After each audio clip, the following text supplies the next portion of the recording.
anɔpɛ nsɛm no dɔɔso ana yɛde ɛba ekuo bi ɛde afutuo ɛde ma abibiman ɛfa sikasɛm ho na ɛyɛde asɛm a saa nso so yɛwura yaw dɔmɛlɛfo wɔne mpanimfoɔ ɛkasa ne nyinaa no ɛyɛ anamontuo bi a 3.1 kane ma mpani John Dramani Mahama ɛkasa na wɔka asɛm bi ɛde akyerɛ Ghana ɛmɛbuno anɔpɛ yi nsɛm no pii ka ho a matena seɛ mede brɛ yɛ kae wɔ sɛ wohwɛ bi ɛwɔ Sompa TV so no Sompa 93.1 FM ɛwɔ Asante Mantan Kropɔ Kumasi mu wɔn nso so ɛfa saa nsɛm bi saa nso so na wɔkɔ nkransa ɛne ne mpɔtɛmu a yɛnuanom Sompa 90.7 wɔn nso so ekuram sunwane ɛne ne mpɔtɛmu Sompa 98.9 anɔpɛ mizo 21st ne kadaworo na matena se a mede nsɛm no brɛ ɔfrɛ me nana kwabra kɛse nsɛm no ɛnie ekuo bi ɛwɔ UK Sompa 93.1 ɛbɛrɛ wɔn kata wɔn ani ti yɛ na wɔn hwɛ sɛdeɛ bosia bɔ ho nsɛm esi tie wɔ bibiman mu na wɔn nsɛm wɔn de abɛto dwa kyerɛ sɛ afe ne mfimfini kɔ na wie yɛ no Ghana wanhwɛ yɛ ne wiase mpo ne bibiman nyinaa no wanhwɛ yɛ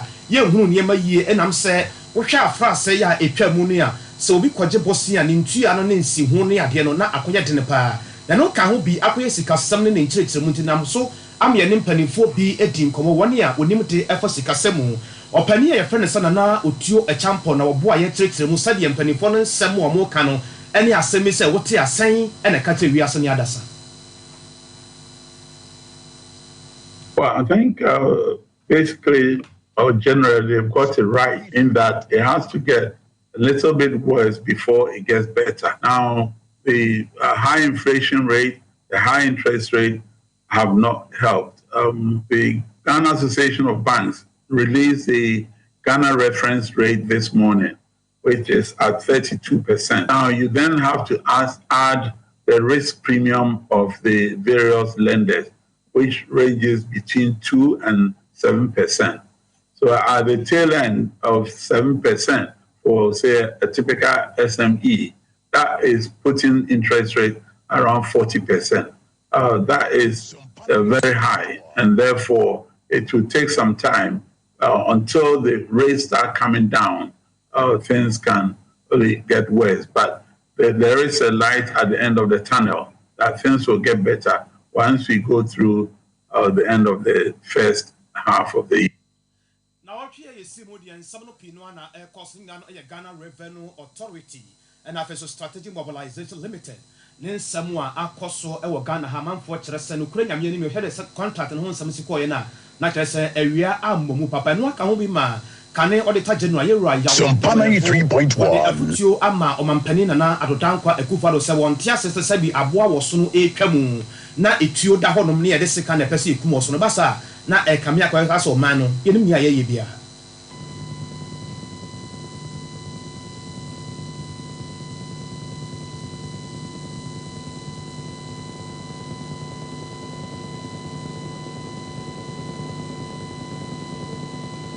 Amaya bra na woni nsam etu wiase ne adasa animo no yanko yanimo mra brepam se nyane no a na ye dia fam kane mampane John Dramani Mahama na kasai wadi atudwa Sompa 93.1 ebra na so ebra no anie se ne se na esesense ene sen se Ghana mbaburu opese wunya anidaso gidie eni nkranse wasetram no wabrabo mu a ade ba akopɛ na wose ba watu domo a yekoto aba no a eya kai wono kane mampani John Dramani Mahama se obeto aba no de ma no na obesakra enema mu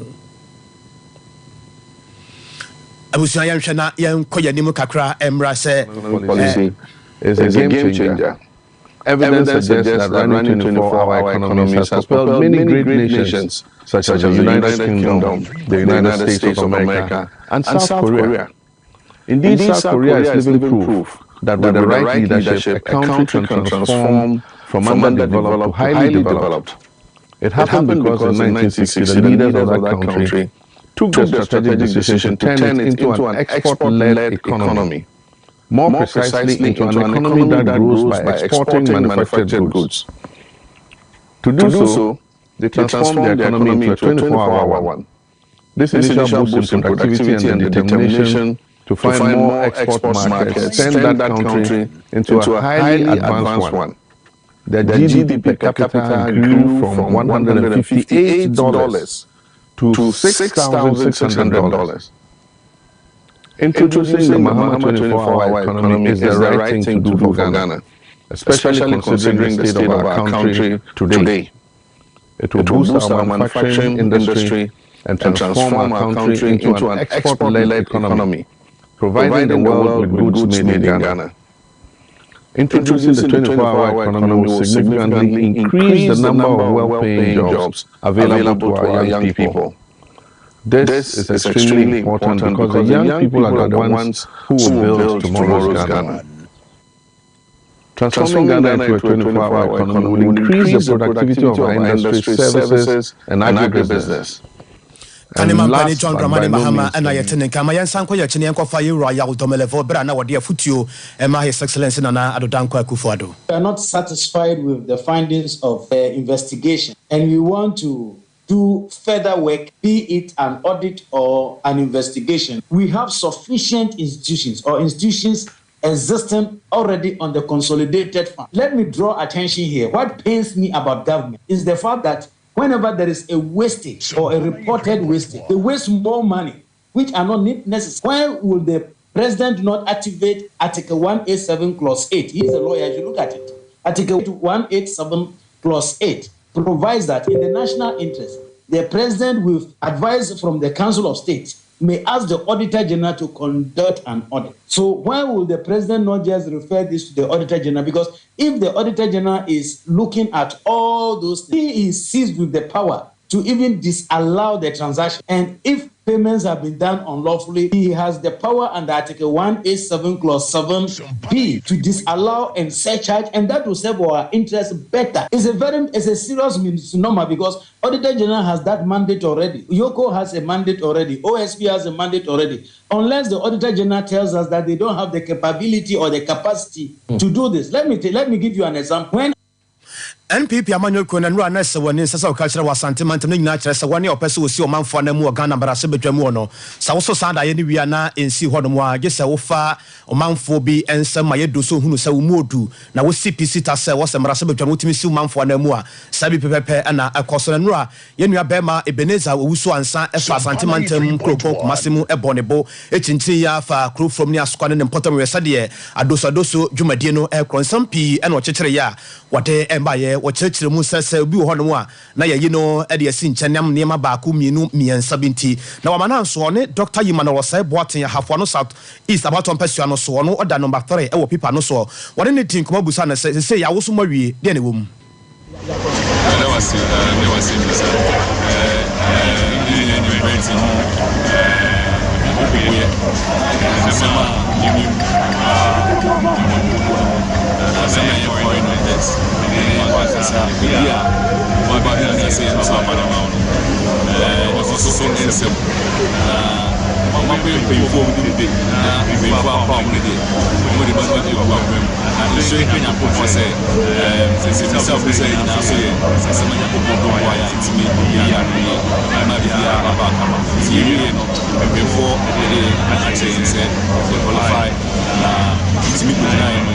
it's a balancing and it was a balancing. I didn't know why I was you. I might never been in Tiasso. Then you said, so I'm going to pay. As you said, they know we are. And some people can walk. So, Yamia, Yamioba, Yamis, and you hope. It's in there. After balancing, we are going to say, William, Wakasa, Hama. Emmanuel was saying, number 3. na no achi manso kwanta ba ton person so so pani ono so da number 3 e wo pipa no so no enguma so mo ben for Albert Kwam ono so ne ye nua be ma Ebeneza wusu ansa enwene ne sei na ya so bibia ya kama ya no le to so na number 3 ya 5 ebra mo ya sabra me be 2016 na me to so yes, and I'm tossing it. We have 5 and I'm tossing it. That's it. We're not sana. That means I'm the simple. The simple. Me, and then the 8 for MD. You have 10. No matter how the situation is. MC ya wo asokore mampon na onabo Kennedy kwasi kankam na kasai ne nyina no ayese enrada na amanfo etietie echiache omaso ahwede wo mu nyina kyerɛ sɛ wɔyɛ MC edema de sɛ yɛ wɔ asɔkɔre mampɔn ɛna ɔpɛ sɛ wo free sɛ kunwa no so na afenso obesini manfo nam ɛwɔ nhyehyɛ so na NPP amonyako no ɛwɔ mbara ɛne nhyehyɛ sɛ wote so sɛ MC a eni kwan sɛ wotimi esi fam sɛ mekɔ na makɔpere mrase bedwa adwa no emu nsam bebree party no mo mpanifo nsa kakrata bi firi titafo bi a ɛwɔ asɔkɔre mampɔn hɔ sɛ owura nanam onto na otu no ebegu party no mu ase etia party no nhyehyɛ ɛna afenso ne nkyekere ɛne ne nkan konte bɛya omunyi no ensi nkyɛn ampa adoso adwumakuo mpanifo no ɛkɔ atrase no wɔyi ɔpani no ɛde asi nkyɛn ɛnyɛ no nkwa ne kɔ so yɛwura Samuel amankwan so ɛyi na afiri mu ɛwɔ ayabɔ so West Wagon abatoɔ no emu ne nyinaa no ɛyɛ sɛ na ɛba sɛ party no uwo mu a ɛbra no brane ya na wutua nkakra ɛde boa party no nkyekere na afenso ne nkanko na nkira no ɛba sɛ wɔno no nya ade wutua aboso miɛnsa pani ade a esi da na wahwere di kan na akɔyɛ nsɛm bebree na wɔne nsɛmtwerɛfoɔ ɛkasae na yɛhwɛ sɛ yɛbɛnya yɛwura owusu amankwa bra na yɛnua bɛma akwadwo baafo nso ɛbɔ afamu ɛwɔ nkramantam no mu na wɔne wɔpani adi nkɔmmɔ bra yɛte sɛ no ɛmɛ mame damase medi kan baa yɛne meeting no yɛvɛte ne 11 na ɛpanifo no meetena dɛm ɛdidi nkɔmmɔ bebree sɛ mengyae kɔ na mema yɛ madam no ɛnkɔ ɔnɔpos na ɔko no ɛmu ayɛ den na meka kyerɛ wɔn sɛ daabi ɛyɛ kabi ma menka duanamɔ na yɛtuo sɛ mekɔ na melosu a mɛsɔpɔto maame no mesɛ maame no so wene a maame no so lusu a ɔbɛsɔpɔto me ne saa nti ɔma yɛ nyina kwan ne yɛnkɔ yɛsɛ for another meeting with the regional chairman Divine Agohom ɛka kyerɛ me point blank sɛ elections wey mekɔ a ɛyɛ elections wey ɔmo pa ɔmbɛtumi abɔ me mafia taxes na mmom ɔmo pa makyɛw sɛ me step down ɛmma maame no ɛna me say no maame no deɛ me step down ma na ɛyɛ because ɛyɛ election mea na me tiri bɔtɔm sika ɛkɔfa forms nti me srɛ wɔ mo ɔmo ma me kwan na me contest me call version yɛbusa person ABCD ɛwɛyɛ yɛ sɛ yɛ disqualify me adentia me dues metia for only 3 months ɛda so a ɛgyina mu ɛwɔ nkramantam no mu so bɛdane de ma ade hyɛ yɛ a ɛwɔ dɔme kwabanya abatɔ mpɛsua no so lɔya adwoa safo ɛna ɛkasa kyerɛ sɛ afei deɛ wopɛ baabi mu bɛyɛ den paa saa mpɛsua no so ne nsɛm wɔde ma yɛwura kodwobafo ni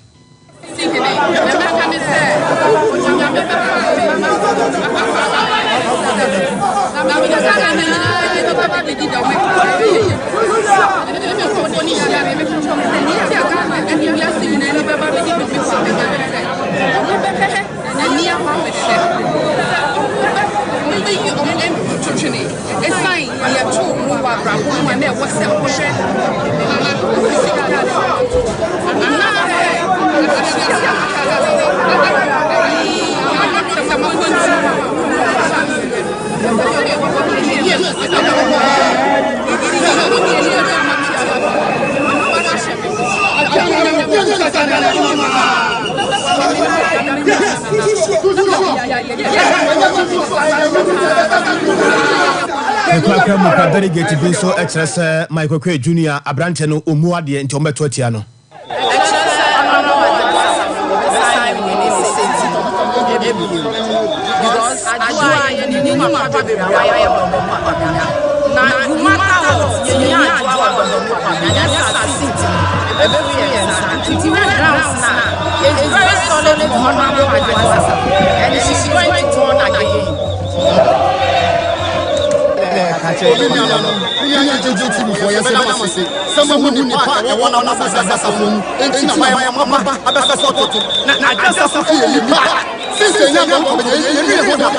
I just have for you know about the and then you are back and you should rule the same man you don't come to say don't look at the delegate moving in Kabum no just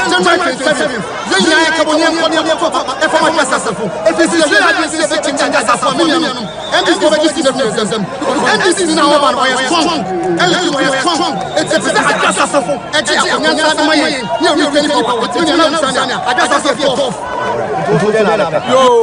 Sompa TV so and I go so a Ocean Pano Siaka said a Guswa Yadema Union was sentimentum Sompa 93.1 FM or Monso Equum Sompa 90.7 Ewon Kranza Brone Poya from Union Sompa 98.9 Yami and Sunday Akaman Opedin Samno Eto Nimbabi Piada Ya Owo na ye call infinite Mantamono Penimpa ya would Bambo Ejina Tukum Ewo Cape Coast Castle Honum Stephen Bedema Dankwa Wanona Kasa Watrese amanfo enkrukra emba mehwe wo mani so ade papa na wakyerkyere mu die ntia wono ehunu se sa na niema esi kro no visa every US badan or some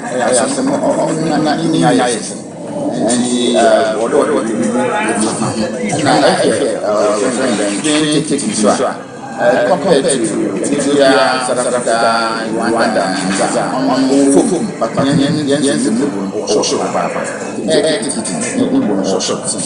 other countries.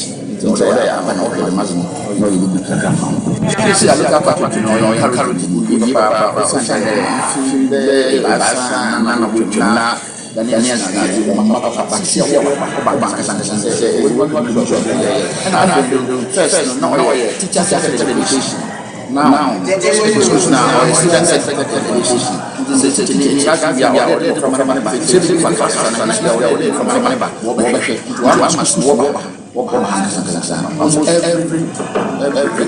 every country, every region, schools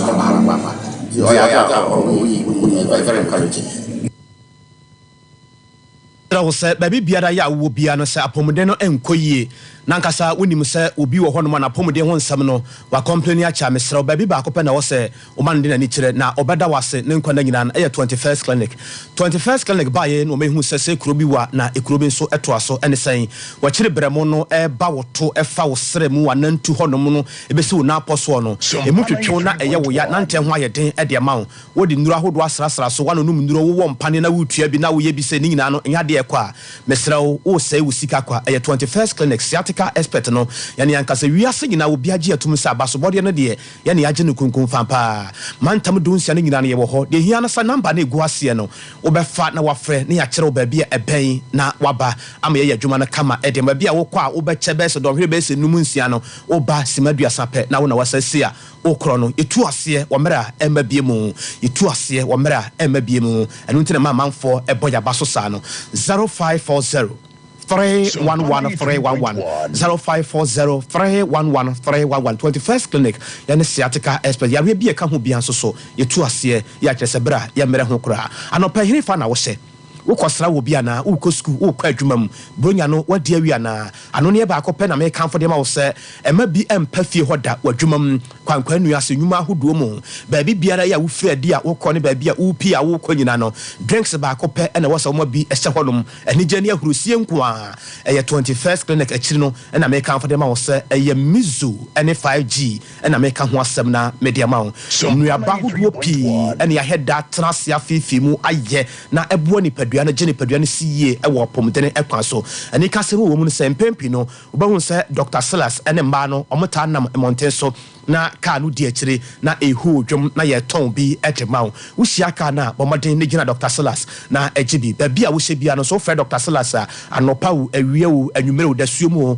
de hia ne se me pesei me wo ha monfa me Dr. Silas ne dom no be ye ne sa kama edema wo 5G no so de eja wom papa be ma e ma de ne nsi fom na wanfa na sabi wakopa machine bi edi apeja mabu ba wodwene ho kakra bi a obeti ase bomade ne puso ho ejina na so se bema na obi engu animu ase asampetia 0246 270-221 0246-270-221 frɛ na Dr. Silas enye wo so anopai Rasante yeboa Benedict na yesamufo pani sanso so na kuku a anopai obebo mechidom na ya wo ne dom no so MC a wo ya adwuma ne kama edema me na nakwabra kasini eda wase amacha no pade acha bia eto aso